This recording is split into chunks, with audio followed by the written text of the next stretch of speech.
TY bcom sem-6 business management chapter 1 market segmentation બજાર વિભાજન, જેમાં આપણે ગ્રાહકની વર્તણૂક પર અસર કરતા પરિબળો જોઈ રહ્યા હતા. આર્થિક પરિબળો, સામાજિક પરિબળો.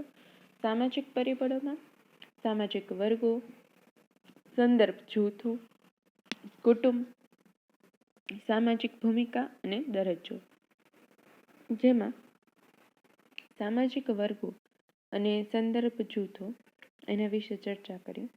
હવે કુટુંબ અને સામાજિક ભૂમિકા. હવે કુટુંબનું કોઈ પણ વ્યક્તિ છે એ જ્યારે વસ્તુ ખરીદી કરે છે તો એના ઉપર કેવી અસર પડે છે.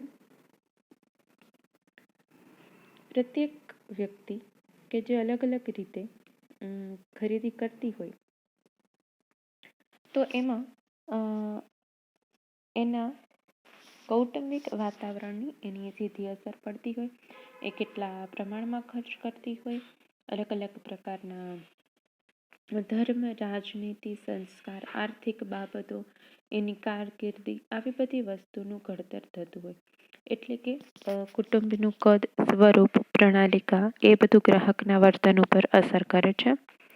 ભારતીય સમાજમાં હજી પણ અવિભક્ત કુટુંબ જોવા મળતા હોય.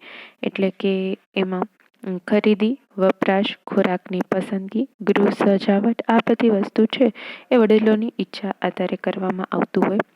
અને જ્યારે જો વિભક્ત કુટુંબ હોય તો એ આવા પ્રણાલીગત કુટુંબના પ્રમાણમાં વધુ સ્વતંત્ર હોઈ શકે. હવે વપરાશી વસ્તુઓની ખરીદીના પ્રમાણનો આધાર કુટુંબની સભ્ય સંખ્યા ઉપર રહેલી છે. એટલે કે કુટુંબમાં કેટલા સભ્યો રહે છે તો એના આધારે કોઈ એક વ્યક્તિ કે ગ્રાહક છે એ ગ્રાહકની વર્તણૂક પર એની અસર થતી હોય છે. અને વર્ષ દરમિયાન એ જેટલી જરૂરિયાતો સંતોષતો હોય તો એના ઉપર એનો આધાર ધરાવે છે.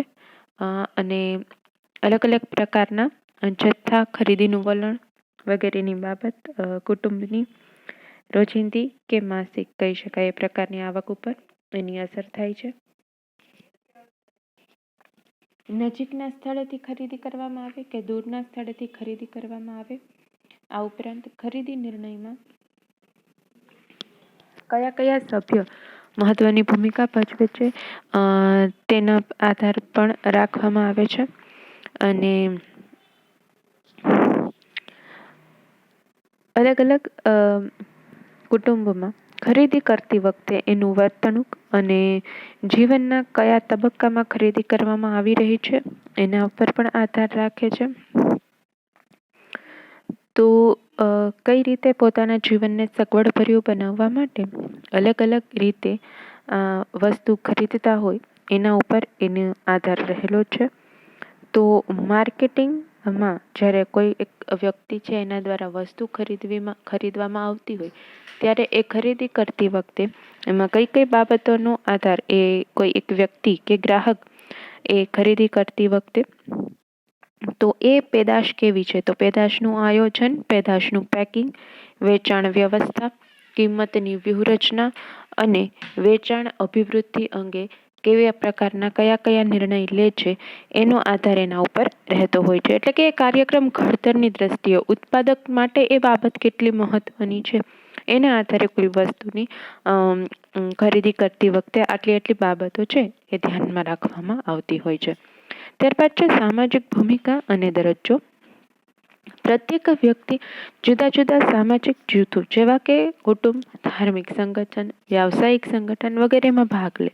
તો હવે દરેક જૂથમાં અલગ અલગ દરજ્જો ધરાવતા વ્યક્તિઓ રહેતા હોય છે. અને આ અલગ અલગ જૂથો ધરાવતા વ્યક્તિઓ છે એ દરેકના સામાજિક જૂથો છે એ સરખા હોતા નથી. એટલે કે વ્યક્તિ પોતાના કુટુંબમાં કેવી રીતે રહે છે, માતા પિતા તરીકે રહે છે, સંતાન તરીકે રહે છે, પતિ પત્ની તરીકે રહે છે, કેવા પ્રકારના દરજ્જા સાથે રહે છે અને પોતાના દરજ્જા અનુસાર કેવી ભૂમિકા ભજવે છે, આર્થિક ઉપાર્જન કરે છે કે નથી કરતા. તો હવે વ્યક્તિ પોતાની આસપાસના વર્તણૂકમાં સહાય કાર્ય કરતા હોય એટલે કે એની સાથે સહકાર્ય કરતા સાથે કામ કરતા વ્યક્તિ મિત્ર હોય, સંબંધ હોય, પાડોશી હોય, કેવા વ્યક્તિ સાથે એની ભૂમિકા કેવી છે એના ઉપર પણ આધાર રાખે છે. અને ગ્રાહક તરીકેના વર્તન ઉપર એ બધી બાબતનો અસર પડે છે કે એનું વર્તુળ કેવું છે અને કેવા પ્રકારના વ્યક્તિઓ દ્વારા એને કેવા કેવા પ્રકારના સજેશન્સ મળતા હોય છે. વ્યક્તિ સામાજિક ભૂમિકા અનુસાર સામાજિક દરજ્જો ભોગવે છે. તો હવે એના આધારે સમાજના અન્ય લોકો તરફનો કેવો આદર ધરાવે છે. વ્યક્તિના એ સામાજિક દરજ્જાની તુલનાએ બીજા સામાજિક દરજ્જો વધુ અથવા ઓછો મહત્વનો હોઈ શકે. તો એ ગ્રાહક પોતાના સામાજિક દરજ્જાને સ્થાપિત કરવા કે જાળવી રાખવા માટે તેને યોગ્ય પેદાશ ખરીદે છે અને એ પેદાશો દરજ્જા પ્રતીક બની જાય છે. આથી વ્યક્તિની ગ્રાહક તરીકેની વર્તણૂકને સમજવા માટે વ્યક્તિની સામાજિક ભૂમિકા અને દરજ્જાને લક્ષ્યમાં લેવી જરૂરી બને છે.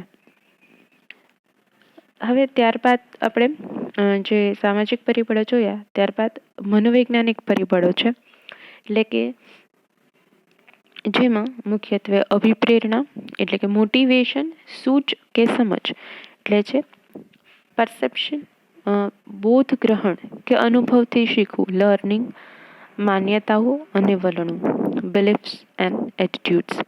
હવે અભિપ્રેરણા કોને કહેવાય એટલે કે મોટિવેશન. જ્યારે કોઈ એક વ્યક્તિને કોઈ વસ્તુની જરૂરિયાત ઉદ્ભવતી હોય તો હવે જરૂરિયાત છે એ બે પ્રકારની હોય. એક તો ખરેખરની જરૂરિયાત અને એક માનસિક રીતે જે જરૂરિયાત ઉદ્ભવતી હોય. ખરેખરી જરૂરિયાત એટલે કે કોઈ વ્યક્તિને ભૂખ, તરસ વગેરે જેવી બાબતના પરિણામે કોઈ વ્યક્તિને ભૂખ લાગે તો એ ખાય છે, તરસ લાગે તો પાણી પીએ છે. તો એ સાહજિક રીતે જ જે ખરેખર જન્મતી જરૂરિયાત કહી શકાય. એવી જ રીતે અલગ અલગ બાબતો માનસશાસ્ત્રીય પણ હોઈ શકે, જેમ કે આરામની સગવડ, જરૂરિયાત, આદર ભાવ, અંગત મિલકત. આવી બધી બાબતોને કારણે મનોવૈજ્ઞાનિક તણાવ પણ ઊભા થતા હોય. તો આવી અલગ અલગ જરૂરિયાત વ્યક્તિને ચોક્કસ સમયે નિશ્ચિત રીતે નિશ્ચિત વર્તન કરવા પ્રેરે તેવી હોતી નથી. હવે એ બધી જરૂરિયાતમાં ઘણી વખત સુધારો વધારો થતો હોય અથવા તો ચઢાવ ઉતાર આવતો હોય. ક્યારેક એ જરૂરિયાતની વધુ જરૂર હોય, ક્યારેક ઓછી જરૂર હોય અને ક્યારેક એ જરૂરિયાત જતી પણ કરી શકાય એવી હોઈ શકે. તો એક એ પ્રેરક બળ હોય છે કે જેના દ્વારા કોઈ પણ વ્યક્તિ છે અમુક વસ્તુ ખરીદે છે કે નથી ખરીદતા. તો હવે આ પ્રકારની જરૂરિયાત છે એ સંતોષાય જાય એટલે વ્યક્તિનો તણાવ ઘટે અને જો ન સંતોષાય તો વ્યક્તિના તણાવમાં વધારો થાય. તો મનોવૈજ્ઞાનિકોએ અભિપ્રેરણાના વિવિધ સિદ્ધાંતો વિકસાવ્યા છે જે નીચે પૈકી છે. તો એમાં સૌથી પહેલો છે ફ્રોઈડનો અભિપ્રેરણાનો સિદ્ધાંત. ત્યારબાદ છે માસ્લોનો અભિપ્રેરણાનો સિદ્ધાંત અને ત્યારબાદ છે હર્સબર્ગનો સિદ્ધાંત. તો હવે આ અલગ અલગ સિદ્ધાંતોમાં અલગ અલગ રીતે જે બાબતો રજૂ કરવામાં આવી છે એના વિશે હવે પછી આપણે ચર્ચા કરીશું. Thank you.